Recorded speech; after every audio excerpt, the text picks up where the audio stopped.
Ya vamos a empezar nuestro programa del día de hoy. Acompáñanos en Revolución Democrática 2.0 a hablar sobre la Agenda Verde en México. ¿Tendrá futuro? ¿Por qué no nos acompaña si lo descubrimos juntas y juntos?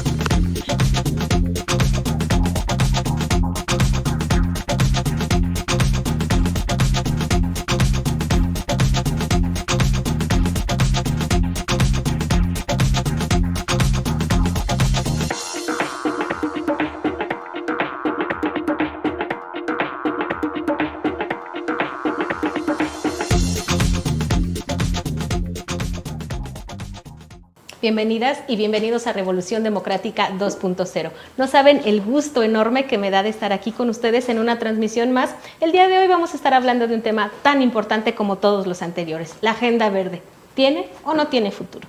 Y para ello tenemos, por supuesto, como siempre, especialistas en este tema. Me da mucho gusto saludar de manera presencial aquí en nuestro set a la maestra María del Carmen Carmona Lares, abogada, maestra en Derecho Económico y también doctora en Ciencias Políticas. Doctora María del Carmen, me da mucho gusto saludarle. Mucho gusto, gracias por la invitación. Gracias a usted por acompañarnos y de manera virtual también me da muchísimo gusto saludar a Esaú Leiva Sánchez. Él es biólogo, ambientalista, profesor e investigador del Centro de Educación Ambiental e Investigación Sierra de Huautla en la Universidad Autónoma de Morelos. ¿Cómo está? ¿Cómo está? Mucho gusto, David. Gracias por la invitación. Gracias a usted por acompañarnos y también me da el gusto saludar a Alejandra Denis Yagüe Garduño. Ella es abogada, politóloga ambiental, feminista y ambientalista. ¿Cómo estás?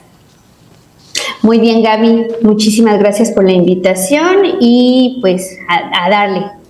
Muchas gracias a los tres por estar aquí. Por supuesto, gracias a ustedes que nos acompañan a través de las redes sociales, en YouTube, en Facebook y que también nos regalan comentarios en Instagram y Twitter. Gracias por estar aquí. Nuestro tema del día de hoy, la Agenda Verde, ¿tendrá futuro o no? Y bueno, pues como ustedes saben, esta agenda en 2023 está enfrentando diversos retos. Puedo mencionar algunos de los que tenemos aquí, por ejemplo, frenar la violencia contra defensores de medio ambiente, un tema muy importante, por supuesto, que no se ha logrado ni se ha visto avance. Evitar extinción de especies, garantizar la conservación de nuestros bosques, áreas naturales protegidas, frenar la pesca ilegal y la pérdida de biodiversidad, así como también, por supuesto, combatir el cambio climático. Yo quisiera iniciar, doctora, con usted que está pues visitándonos aquí en este set de Revolución Democrática y que me diga desde su expertise qué opina de estos obstáculos que enfrenta, por supuesto, en 2023 la Agenda Verde. Bueno, en primer término, una de las situaciones más graves y que también hay ya ciertos estudios internacionales y nacionales, es que desafortunadamente la violencia en todos los sentidos, tanto intrafamiliar como la propia violencia social, la violencia en las calles, tienen un efecto también en la situación ambiental.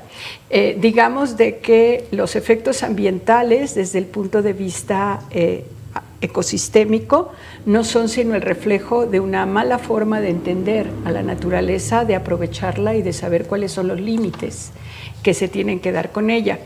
El problema es que ahora México ha firmado una serie de acuerdos internacionales, entre ellos Escazú, en donde aparece como una nueva forma de atender los problemas ambientales la de cuidar a los defensores. Sin embargo, en el caso de México esto no ha sido posible. No tenemos ninguna agenda, ningún programa, ninguna posibilidad, ninguna política al respecto por parte del Estado. Quienes han sido muy activos en este sentido han sido los grupos sociales. Desafortunadamente, los partidos políticos no les interesa el tema. Y ahorita estamos con 154 asesinados defensores del ambiente desde 2012 al 2021. Y desafortunadamente en los pocos años, estamos hablando de 21 y 22 y lo que va del 23, ya son cerca de 60 activistas asesinados, entre ellos el 40% todos indígenas, y desafortunadamente también en estos momentos hay más de 20 desaparecidos que han tenido relación con cuestiones ambientales. Ahora, no estamos hablando de que son activistas en defensa de un ambiente etéreo, ni románticos como ocurre en algunos otros lugares del planeta. Aquí estamos hablando que son defensores del agua, de sus aguas, son defensoras de sus tierras, Son defensores de su biodiversidad y de sus conocimientos tradicionales a partir de la biodiversidad. Estoy hablando de todo lo que es la medicina tradicional y la forma en que también algunas empresas químicas, farmacéuticas y también en el caso terrible del manejo de alimentos, están siendo desplazados. Ahora, la otra historia también son aquellos que están desplazados por cambio climático, claro, que también son defensores de esta situación. Y la más dramática es aquellos que están defendiendo la salud de sus niños, sobre todo porque el aumento del cáncer en niños ha crecido mucho en México y ya se tienen datos de que la causa es por ciertos contaminantes como el arsénico, el flúor, el mercurio, que se encuentran en el agua y que no sabemos inclusive cuál es la calidad del agua que tomamos y mucho menos la que están tomando nuestros niños. Muchas gracias, doctora. Y con ese contexto que usted nos indica, con estas situaciones, con estos obstáculos, con estas cifras que nos da, que parecieran ir como muchas otras cifras en nuestro país en incremento, yo quisiera preguntarle, maestra Alejandra, el presupuesto, por supuesto, no se ha visto reflejado en él la prioridad ni la importancia que se le da a este tema. Hemos visto en gobiernos anteriores, Peña Nieto, Andrés Manuel López Obrador, la nula importancia, porque lejos de un aumento hay un decremento al presupuesto que se le da para atender justamente estos obstáculos y muchos temas, muchas situaciones que no permiten ni la defensa, ni el desarrollo, ni mucho menos el impulso de una agenda verde. En este año va a ocurrir lo mismo. Yo quisiera preguntarle, ¿cómo afecta este bajo presupuesto a la protección del medio ambiente? Gracias, Gaby. Pues mira, afecta más que nada a nosotros como ciudadanos, porque somos los que recibimos, inclusive la mujer es la primera que recibe los impactos en cuestión, por ejemplo, de cambio climático, ¿no? Entonces, sí, es una situación que se debe de atender con nuevas estrategias, por ejemplo, y que también hay nuevos retos que no se han considerado, como por ejemplo, la cuestión de las macrotendencias que van a impulsar inclusive nuevos retos y atención hacia ellas, ¿no? Hay otras cuestiones que se están dejando de lado, y que no va de manera transversal inclusive en el presupuesto y que ahí se podría ocupar algún lugar, y lo digo como por ejemplo el caso de Biofin, ¿no? Que ellos trabajan desde las cuestiones internacionales buscando transversalizar el tema de la agenda verde, cuestiones ambientales, cambio climático, la protección y cómo inclusive dentro del presupuesto se podría seguir trabajando lo que es el presupuesto verde, ¿no? Que solo un estado en México lo tiene considerado, pero que es una necesidad. Ahora, dentro de esto, en varias secretarías y varios presupuestos podemos encontrar algunas alternativas que van vinculadas a las cuestiones agro, por ejemplo, el sector que ahorita se le ve más viabilidad para poder atender y vincular cuestiones climáticas que no han sido atendidas a través también de una cooperación transversal entre secretarías y agencias internacionales, no nada más para una difusión o una transferencia tecnológica, sino para la atención de la prevención y entrar a los puntos que ya necesitan la atención urgente, por ejemplo, ¿no? También vemos la necesidad de que se debe de innovar en la práctica del combate y atención para frenar la violencia y el deterioro, como también hizo referencia la doctora Carmona, pero que igual debemos de observar hacia dónde lo está impulsando el presidente, porque tengo entendido que para esta anualidad 2023 se está enfocando a cuestiones hídricas, a atender cuestiones también que han venido de cuestiones del estrés hídrico. Entonces, por aquí se deben de buscar las oportunidades, ¿no? Porque tenemos entendido que alrededor se está trabajando lo que es la cuestión de la economía circular, sin embargo, no se ha transversalizado en las áreas de oportunidad que en realidad existen, por ejemplo, intersecretariales, porque se podría dar desde una Secretaría de Economía, una Secretaría de Administración y no nada más en una cuestión de una Secretaría de Medio Ambiente que se dedique a, ¿no? Sino que es buscar las nuevas formas para poder dar atención con el presupuesto que ya existe y buscar hacer una atención con cuestiones tecnológicas, ¿no? Muchas gracias, maestra. Y con esos datos, con esa ya percepción de los retos, los obstáculos que se enfrenta, las prioridades que se le ha dado, pues el presupuesto de 2023 ya está dado, ya está hecho, ya está etiquetado. Yo quisiera preguntar, maestro Esaú, ¿qué se podría hacer entonces al respecto? Desde la academia, ¿ustedes cómo ven el panorama? Si coincide con esos obstáculos, ¿tiene usted en la mira algunos otros? Y preguntarle, ¿ya no se puede hacer nada para que el presupuesto pudiera cambiar? ¿Cómo se presionaría por parte de la ciudadanía, de la misma academia, en general, todas y todos los que debemos de estar pendientes? Bueno, pues esta es una pregunta realmente muy difícil de contestar porque es multifactorial.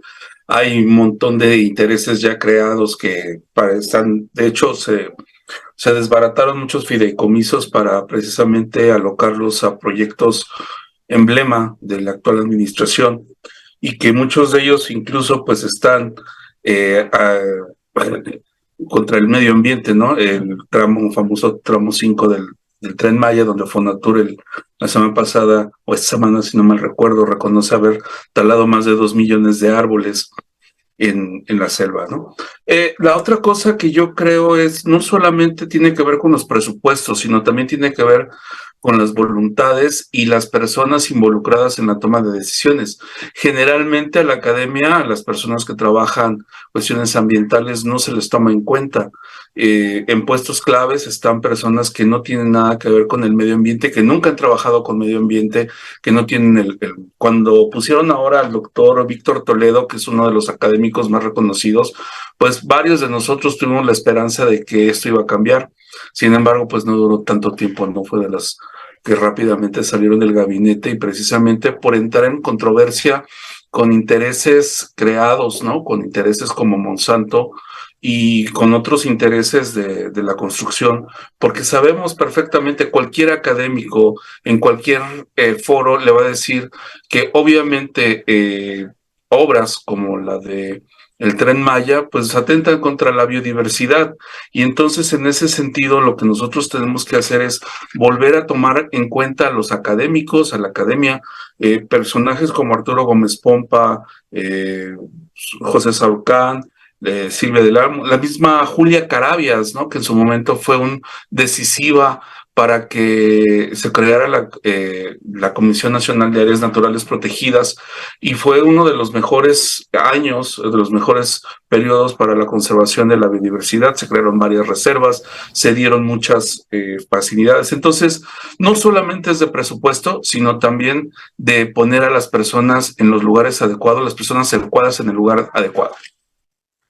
Les agradezco mucho a los tres. Se nos ha terminado el tiempo de este primer segmento. Vamos a ir rápidamente a un corte para que ustedes tengan la oportunidad, por supuesto, de escribirnos sus comentarios, sus dudas al respecto, para que puedan compartir el programa, para que puedan también decirnos ustedes qué opinan, saben, conocen algo de la Agenda Verde, la habían escuchado, saben de qué trata, saben de cuánto es el presupuesto o no tenemos ni idea de lo que estamos hablando. Es muy importante identificar en dónde nos hace falta reforzar a las y los ciudadanos, porque finalmente son temas que nos interesan, que nos deben de interesar y de los cuales tenemos la obligación de estar informadas e informados. Vamos rápidamente a un corte, ahorita regresamos.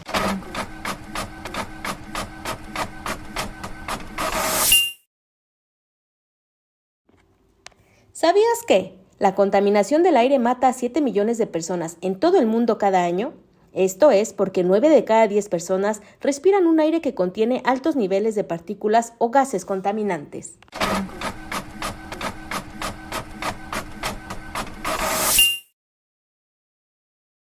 Estamos de regreso con todas y todos ustedes en Revolución Democrática 2.0. Y antes de continuar, me gustaría pedirles que se metan a YouTube, si es que están viéndonos a través de Facebook, y pongan Revolución Democrática 2.0, activen la campanita para que les llegue la notificación. Tal vez no nos pueden ver en el momento de la transmisión, pero sí un poco después. De verdad son temas de relevancia nacional, son temas a los que tenemos que poner atención y atender, seas del partido o no, todas y todos los ciudadanos en general de verdad son temas que tenemos que atender desde donde quieras, con la opinión que te merezca. No siempre vamos a estar de acuerdo, el disenso también es bueno y es sano cuando por supuesto se lleva con respeto. Así que disfruta y aprovecha estas herramientas, compártelas y coméntanos por favor. Vamos a continuar con nuestro programa del día de hoy. Estamos hablando sobre la Agenda Verde de este 2023, ¿tiene un futuro o no?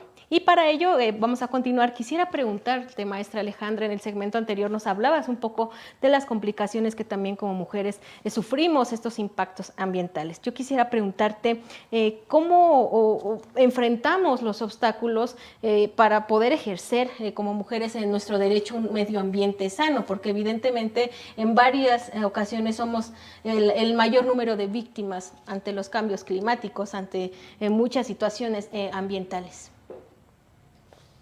Gracias, Gaby. Mira, en todos los países del mundo, la mujer siempre se enfrenta a múltiples barreras y la discriminación por motivo de género en el lugar del trabajo. Sí o sí pasa. Y la discriminación también aparece de forma temprana desde el tipo de educación que recibimos desde niñas y desde niños en casa, la clase de trabajo al que somos relegadas, por ejemplo, que nos dicen que no siempre somos aptas para todo. También el otro ejemplo sería en la cuestión de la esfera privada como pública, y las mujeres enfrentamos la segregación profesional, los estereotipos y las costumbres y barreras de ejercer nuestros derechos, ¿no? Sobre la propiedad, la falta de acceso, por ejemplo, a los créditos, a recursos, la tecnología, violencia de género y muchos otros obstáculos que nos dificultan la igualdad con los hombres, ¿no? En el mundo laboral. También tenemos aquí las barreras jurídicas que agravan aún más la desigualdad de género, y a pesar de que existen marcos jurídicos que abordan el acoso del trabajo tanto en las economías de México y en otras partes del mundo, su aplicación y el acceso a la justicia siguen siendo lentos y difíciles, ¿no? También podemos observar, y como bien ya lo hemos mencionado, tenemos siempre el reto de ser la mujer sobreprotectora, la que lleva y gestiona el alimento y las cuestiones en casa, ¿no? Y que desde el primer impacto en campo, en cuestiones climáticas, la mujer es la que gestiona y atiende, ¿no? Entonces, tenemos que redescubrir, tenemos que alzar más la voz, tenemos que hacernos escuchar y buscar esos espacios, ya sea aquí o en alguna otro físico, digital. ¿Para qué? Para que nos escuchen, que también nuestros puntos de vista somos responsables y recibimos y respondemos y tenemos la capacidad para atender los efectos del cambio climático y las cuestiones de desastres naturales, y que también debemos de estar en esas posiciones claves para atender las políticas a nivel nacional. Muchas gracias, maestra Alejandra. Y bueno, voy ahora con usted, doctora. Nos comenta en su reciente libro, el cual, por favor, adquieran, Ley General del Equilibrio Ecológico y la Protección del Ambiente, comentarios y concordancias. Platíquenos para qué nos sirve a la ciudadanía ambientalista leer el libro, tenerlo en nuestras manos, qué podemos encontrar en él. Bueno, este libro ya tiene varios años, varias décadas de haber salido, y la función del libro en realidad fue dar a conocer la Ley General del Equilibrio Ecológico y Protección al Ambiente, sobre todo en un momento en donde tuvo importantes reformas en 1996. Y la tarea que llevé a cabo fue, artículo por artículo, explicar qué es lo que quiere el legislador decirnos y cómo ese artículo se tiene que aplicar en función de otras leyes. Esas son las concordancias, con la jurisprudencia también que había en la época en que se manejó, y también en este caso algunos comentarios que sirven como guía para manejar esto, además de la bibliografía complementaria para la aplicación de cada artículo de la ley. En estos momentos, este tipo de situaciones ahora han cambiado y, por ejemplo, ahora tenemos que entender que las leyes ambientales no es nada más una. El Tratado México, Estados Unidos y Canadá nos indica que tenemos que aplicar todo el sistema jurídico para la defensa del capítulo 24 del tratado, y también lo que nos dice la Ley Federal de Responsabilidad Ambiental, que es reglamentaria del artículo 4 de la Constitución, en donde lo que se dice es que el daño tiene que ser manejado por costos y reparado por quien lo genera. Hace un momento comentabas que qué teníamos que hacer para elevar el presupuesto. Yo pienso que un presupuesto que no tiene como base una línea base, como nos pide la Ley Federal de Responsabilidad Ambiental, para saber cuál es nuestro grado de deterioro y de pasivo ambiental, evaluable inclusive con datos INEGI, pues no tiene ningún sentido. En estos momentos, lo que nosotros perdemos desde el punto de vista de deterioro ambiental es más del doble que lo que invertimos en presupuesto solamente gubernamental. Y hay cifras que no se pueden determinar. Por ejemplo, me preguntabas de los defensores ambientales y quise ver cuál es la secretaría que en este caso tiene la obligación de la defensa de los derechos humanos y la aplicación de por Escazú, y curiosamente no es Semarnat. Es la Secretaría de Gobernación. Entonces tendríamos que saber cuánto Gobernación tiene designado para establecer programas de defensa. Y desvincularlo tal vez, ¿no? Para tenerlo más claro. Desvincularlo para tenerlo más claro, pero también que no crean que lo que Semarnat tiene, hay otras dependencias que también tiene, pero lo que Semarnat tiene no le ajusta absolutamente para nada, ¿no? Si nosotros ahorita hablamos de presupuesto y quisiéramos ver, no hay, por ejemplo, un presupuesto para áreas naturales protegidas, en donde si dividimos el presupuesto por área que tiene la Comisión Nacional de Áreas Naturales Protegidas, no le estamos invirtiendo ni 5 pesos al año por hectárea. Entonces no tiene mucho sentido el seguir haciendo estas declaraciones porque finalmente los propios programas de manejo de las áreas naturales protegidas no tienen presupuesto. Se va en nómina y se van en algunas cosas. Tristemente, por ejemplo, el caso de Profepa. Profepa necesita mucho combustible, ¿no? Sobre todo para hacer todas las visitas de inspección y vigilancia. Pues no hay un programa que Pemex, digamos, subsidie de alguna manera la gasolina para Profepa, para la defensa del ambiente, ¿no? O sea, no se nos ocurre que podemos ser de manera distinta en el manejo presupuestal sin necesariamente gastar nada más, sino ordenarnos en este sentido, y desafortunadamente no tenemos esos mecanismos. La Secretaría de Hacienda es la primera que se opone, inclusive cuando los legisladores quieren presentar leyes ambientales. Según esto, las leyes ambientales no pasan la auditoría que se tiene que hacer para que sea aprobada una ley a partir de la ley de presupuesto, ¿no? Entonces, digamos, las otras dependencias, además de Semarnat, no tienen idea que tienen facultades que tendrían que manejarse con dinero de nuestros impuestos para la defensa del ambiente en cuestiones como son la protección también de los defensores del ambiente, o también en este caso pues la gasolina para hacer inspecciones. Muchas gracias, doctora. Y aunado a esto, haciendo una conexión con lo que la doctora nos comenta, maestra Esaú, yo quisiera preguntarte, pues justamente ahí, como nos comenta la doctora, una prohibición de que se apoye con recursos fiscales a las organizaciones para que puedan continuar operando en defensa del medio ambiente. Esto viene, por supuesto, a complicar mucho el activismo desde la academia, desde las organizaciones sociales y ciudadanas, porque pues finalmente las atan de manos al prohibir un estímulo y un apoyo fiscal para que puedan operar, al no obligar incluso a las empresas a que tengan cierta responsabilidad con el medio ambiente, ya que, bueno, fábricas, empresas grandes son los mayores a veces pues agentes de contaminación, ¿no? Yo quisiera preguntarle, maestro Esaú, ¿cómo afecta entonces al activismo ecologista?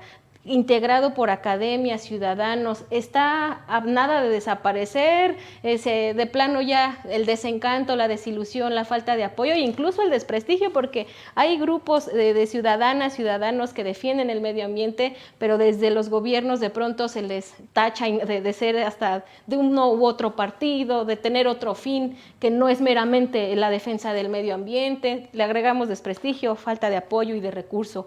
¿Cuál es el futuro del activismo en defensa del medio ambiente, maestro? Pues mire, hay datos que a partir del 2007 hacia acá, hacia la fecha, se ha disminuido el presupuesto para medio ambiente en un 56%. Es decir, lejos de aumentar el dinero o los fondos para poder llevar a cabo programas de conservación, autogestión, trabajo de desarrollo sustentable, pues esto viene cada vez a ser menos el dinero y sobre todo en cuestiones de investigación. El hecho de que hayan prácticamente desaparecido la Comisión Nacional para el Uso y la Conservación, el Conocimiento y la Conservación de la Biodiversidad, la CONABIO, y que la haya absorbido una secretaría y deje de ser comisión independiente, pues eso también nos habla de una forma de poder cooptar todo lo que tiene que ver con cuestiones ambientales. De hecho, la protección ambiental debería ser una forma como un eje central en todas las políticas, es decir, que tuviera esa posibilidad de generar expectativas, generar trabajo incluso a través de la conservación. Anteriormente se hacían algunos jornales, la Comisión Nacional Forestal pagaba ciertos jornales para la protección, reforestación, incluso restauración ecológica, y eso ya se ha perdido, ya no existe. Muchas gracias, maestro Esaú. Me gustaría hacerles una pregunta, pero producción, no sé cómo andamos de tiempo para que me alcanzaran a contestar los tres. Yo creo que la voy a dejar para el siguiente segmento para que no los interrumpa. No les voy a decir qué pregunta para no pasarles la respuesta del examen, ¿verdad? Porque si no, vamos a agarrarlos a ver qué nos contestan, pero mejor nos esperamos un poquito. Y ustedes, mientras también, por favor, comparten el programa, nos escriben sus comentarios, le dan ahí seguir, le ponen un like y nos dejan todas sus dudas y sus comentarios. Vamos rápidamente a un corte, pero no se vayan, ahorita regresamos.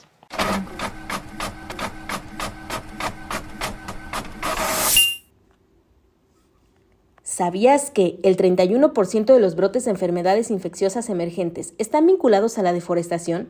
Desde el 2000 hemos reducido 2.3 millones de kilómetros cuadrados de bosque primario. Esto es equivalente a casi toda la superficie de Groenlandia.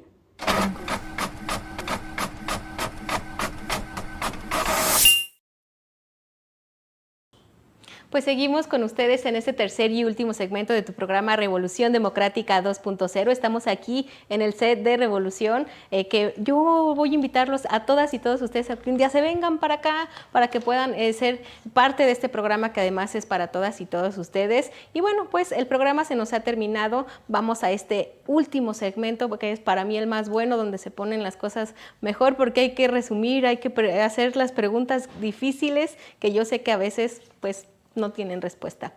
Pues, ¿qué les parece, maestro Esaú? Sí, le hago la pregunta del millón a los tres y me dicen, sí, ¿el Agenda Verde tiene en realidad futuro o estamos hablando de algo que es por cumplir, que se va a quedar ahí escrito como una letra muerta? Yo creo que sí, siempre y cuando las autoridades, los ciudadanos y la academia participemos en la toma de decisiones, porque México es uno de los países megadiversos, es el cuarto país a nivel mundial con diversidad.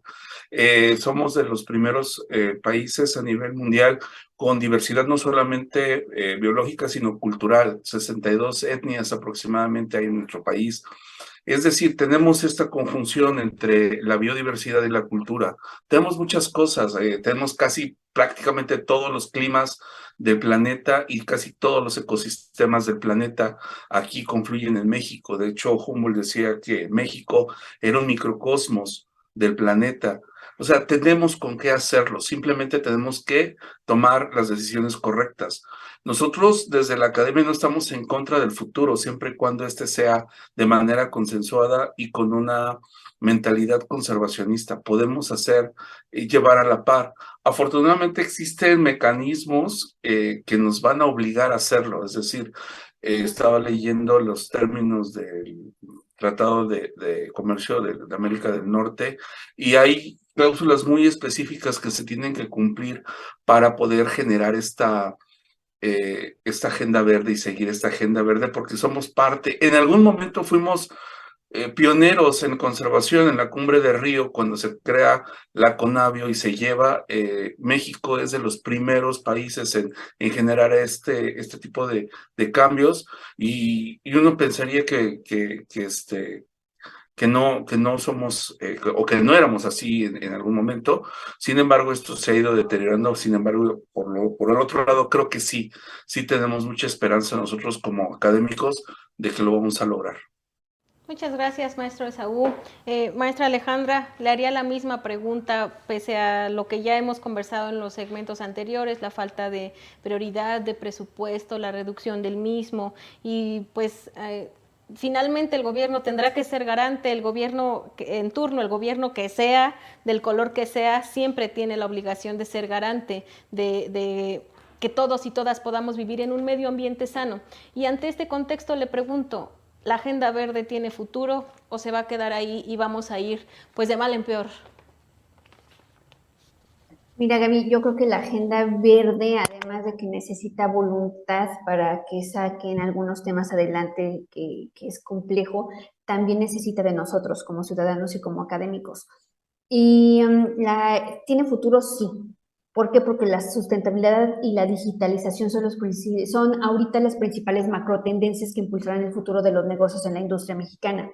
Y ahí es donde la competitividad de ese sector, por ejemplo, puede depender en gran medida de la velocidad en que se adopte una industria 4.0 y los principios de la economía circular.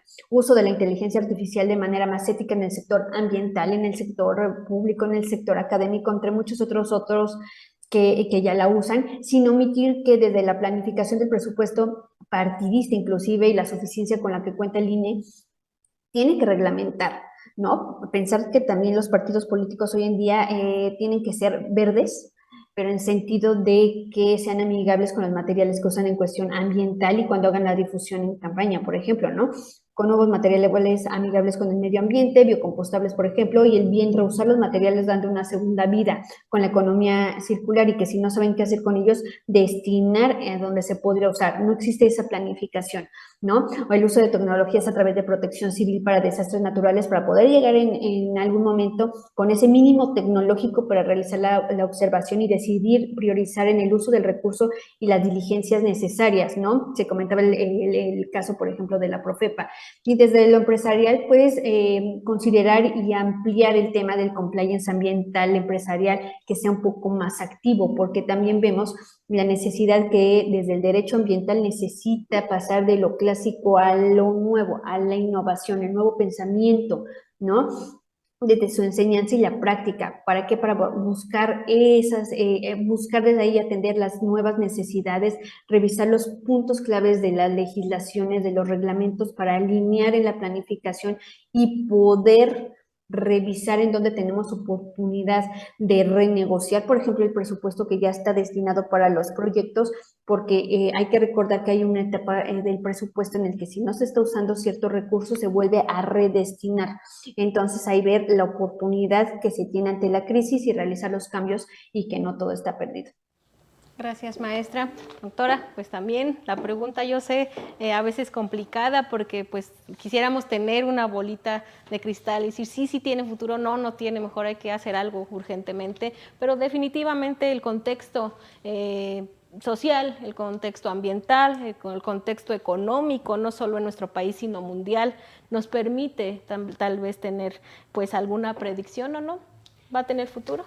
Bueno, aquí he de decirle que uno de los principios del derecho ambiental es precisamente ser uno de los que pueden basar una serie con sus reglas, con una serie de elementos, con las investigaciones, con las predicciones científicas, lo que podemos realmente es construir escenarios y que estos escenarios esos escenarios serán hacia el futuro. El derecho ambiental, por ejemplo, se le denomina, como yo lo denomino también, en muchos de mis escritos está, como el derecho del futuro y la esperanza. Si yo no tengo esperanza, si yo no espero nada, si no tengo ideales, si no tengo confianza en que van a haber soluciones, no tengo manera de tener motivación para salir adelante. Entonces, bajo esa lógica, lo que tengo es que hacer un cambio de paradigma. Y el cambio de paradigma, por ejemplo, tendría que cambiarse respecto de designar presupuestos a las secretarías que finalmente a veces nada más nos sirven para la nómina, sino estructurarlas de otra manera, en donde lo que pudiéramos, por ejemplo, establecer, y eso no lo tenemos en el país, y es una de nuestras luchas inmediatas en estos momentos por muchos abogados que hemos estado trabajando esto, es que tenemos que cambiar el paradigma a la justicia ambiental. Y cuando estamos hablando de justicia ambiental, estamos hablando de la aplicación efectiva de la normatividad, que en este caso es en la política ambiental que se encuentra dentro de la ley. La LEGEPA fue la primera ley en el país que tuvo dentro de su texto integrada una política y sus instrumentos. Después de ella, todas las demás leyes generales tienen políticas, entonces lo único que tendríamos que hacer, digamos, si queremos ser creativos y podemos dar propuestas y soluciones, es ¿qué les parece un presupuesto por ley?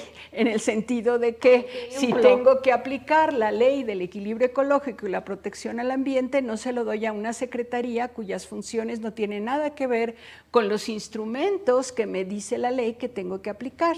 Entonces tendría tendría otro tipo de direcciones, a lo mejor tendría otro tipo de resultados, y creo que aquí el asunto fundamental está en qué tipo de soluciones podemos integrar, pero que tengan la característica de lo que el derecho ambiental promueve, ¿no? Sobre todo que es una justicia equitativa y distributiva, ¿sí? No se vale que las grandes empresas se lleven grandes ganancias ensuciando todo el país. No se vale que tengamos grandes proyectos nacionales, estatales, llevándose las ganancias y no dejando nada en la localidad.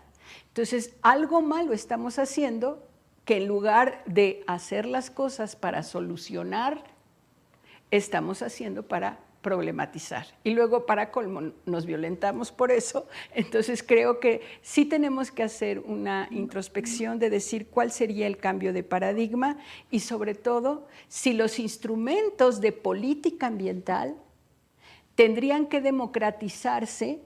Y también una de las cosas que nos hace falta en el país y para el próximo año que va a ser electoral es cuáles son las propuestas de los partidos políticos respecto de la aplicación de las leyes ambientales que contienen políticas públicas en diferentes materias, hasta en cambio climático, organismos genéticamente modificados, todo lo que puede ser seguridad alimentaria, lo forestal, lo agroecológico, la cuestión hidráulica, que es una de nuestras grandes tragedias nacionales, todo este tipo de cosas, la energética, todo este tipo de cosas, creo que tendríamos que pensar cuál en cada uno de estos temas y para cada uno de los instrumentos que tienen estas leyes, pues cuál es la posición de los partidos políticos y cuánto es el presupuesto que piensan asignar, porque también nos debe mucho las empresas públicas que no nos han pagado el pasivo ambiental. ¿Cuál es el pasivo ambiental de Pemex? Que a lo mejor pagando Pemex nos puede ayudar a desarrollar ciertas regiones. Yo creo que ¿O cuál sería es el un buen pasivo, comienzo? o el pasivo ambiental de Comisión Federal de Electricidad,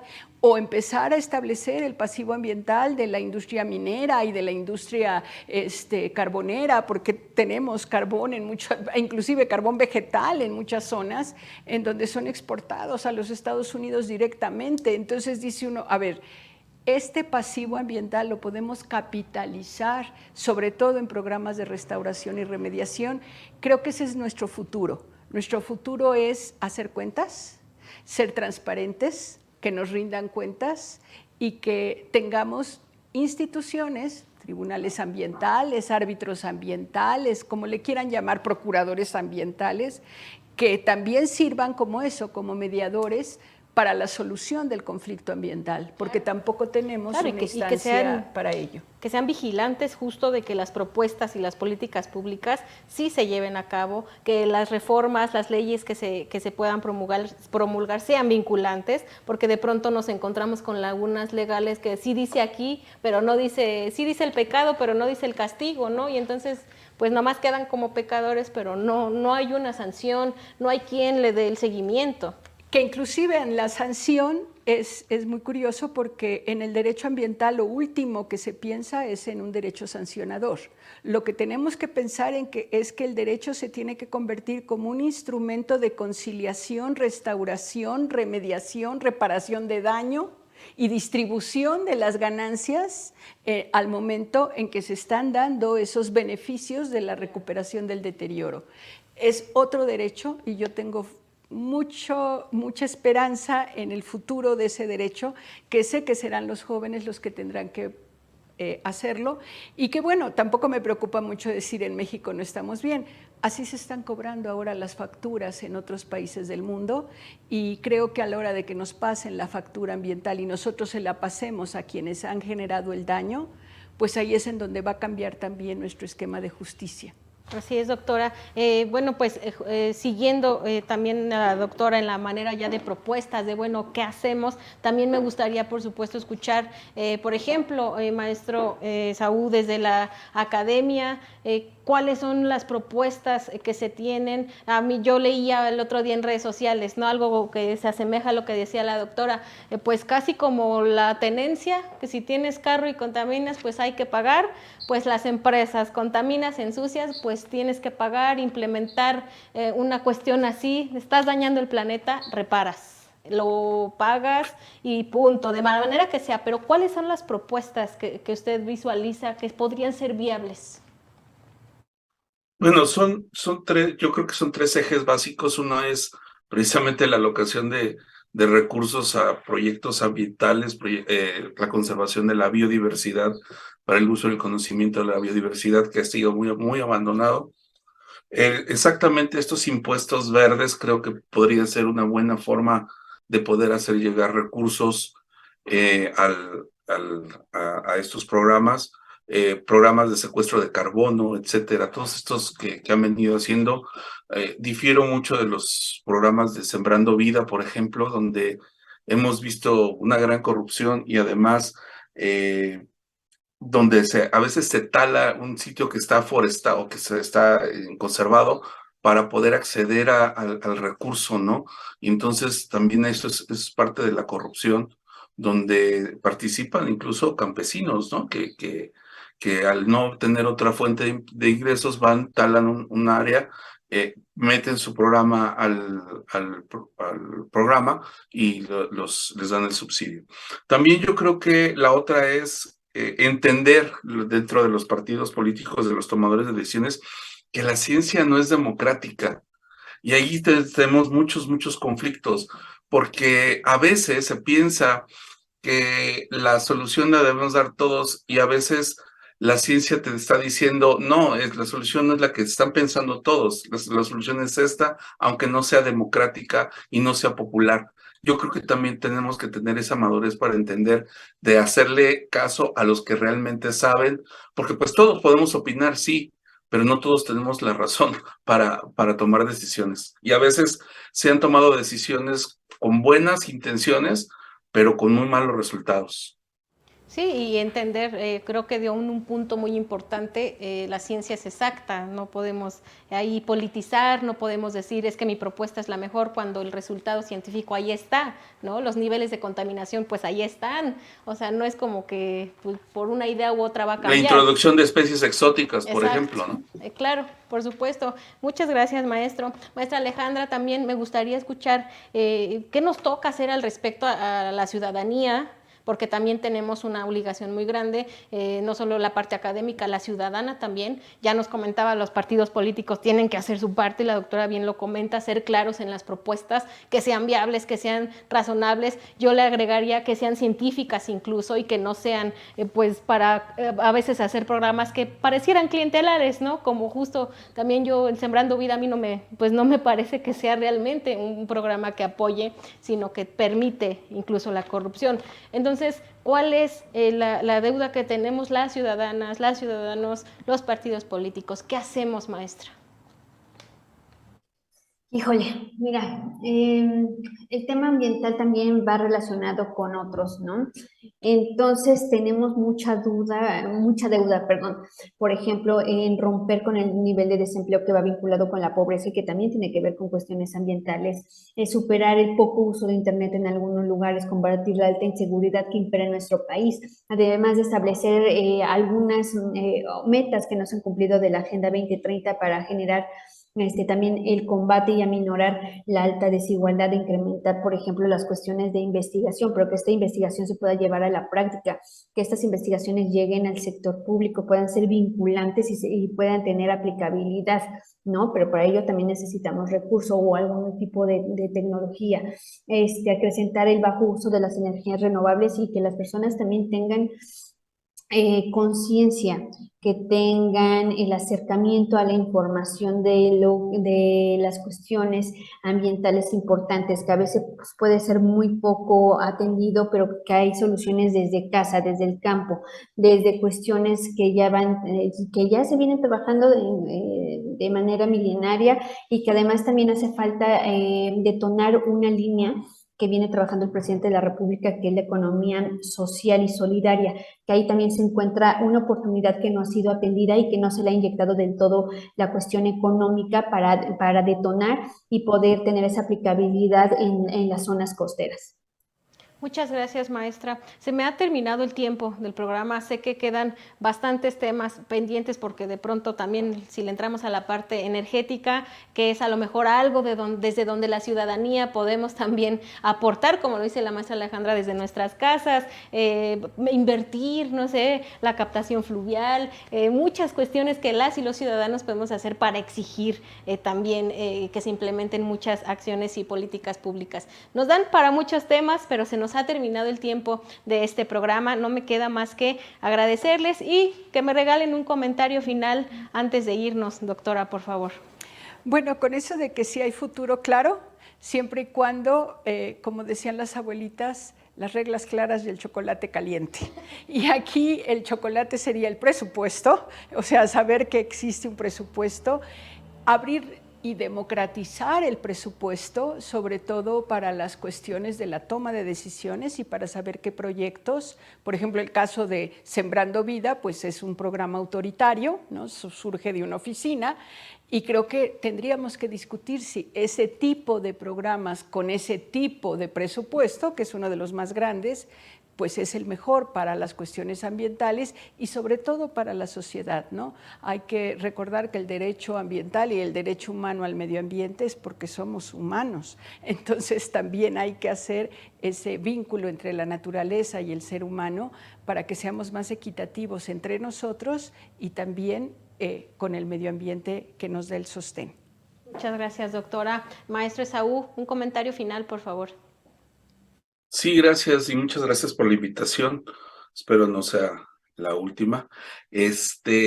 Vamos a partir de la premisa de que en las universidades descansa el conocimiento, especialmente en las universidades públicas se genera el 92% del conocimiento y de la investigación en México, y que aquí, o sea, si ustedes como partido se pueden, o las personas que toman las decisiones se pudieran acercar y hacer caso a las recomendaciones, yo creo que cambiarían muchas cosas.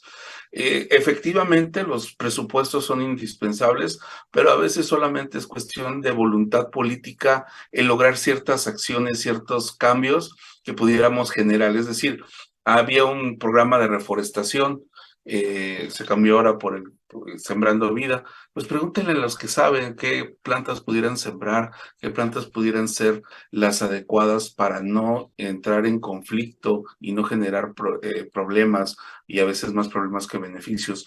Yo creo que en esa medida vamos a poder generar un ambiente más armónico para todos. Habrá actividades en las que la ciudadanía podría participar y tomar decisiones, pero también habrá algunas donde la ciencia tiene que ser la que diga cuál es la política. Entonces, yo creo que también por ahí podemos caminar y siempre, yo no conozco académico que no esté dispuesto a participar en este tipo de programas, en este tipo de discusiones. Por supuesto. Muchas gracias, maestro Esaú. Maestra Alejandra, un comentario final. Gracias, Gaby. Creo que resaltar lo que han comentado mis antecesores, pero resaltar la labor de varias luchadoras que a pesar de los obstáculos se han puesto en primera fila para defender justamente y conservar las cuestiones del medio ambiente. Muchas gracias a los tres, de verdad ha sido para mí un placer escucharlos. Por supuesto, vamos a retomar y creo que lo hemos hecho, lo hemos tratado de llevar a cabo en todos los programas que se realizan desde Revolución Democrática, que más que un programa de proselitismo, ustedes lo pueden ver aquí, hacemos análisis, porque los que nos acompañan no siempre son del partido, son desde la academia, son analistas, son politólogos, por supuesto, porque la idea es justo esa, escuchar, como dice el maestro, a quien tiene el conocimiento, a quien sabe, a quien le estudió, a quien de verdad podría hacer una propuesta desde el conocimiento y no desde un interés meramente político que al final pues no resulta, ¿no? Y que pues va a quedar ahí en una cuestión política, pero no va a funcionar para que en verdad veamos resultados en pro del medio ambiente. Así que es doblemente el gusto para mí agradecerles que nos acompañen, que participen en este tipo de espacios. Muchas gracias a los tres, de verdad ha sido un placer escucharlos y escucharlas. Gracias a ustedes que nos acompañan programa con programa. Gracias por compartir, por comentar, por proponer los temas, por interesarse en ellos. Todas y todos tenemos la obligación de participar, de informarnos, pero sobre todo, de verdad, de compartir el conocimiento que tengamos para poder avanzar como ciudadanas y ciudadanos. Gracias, yo soy Gabriela Juárez. Como siempre, es un placer estar con ustedes.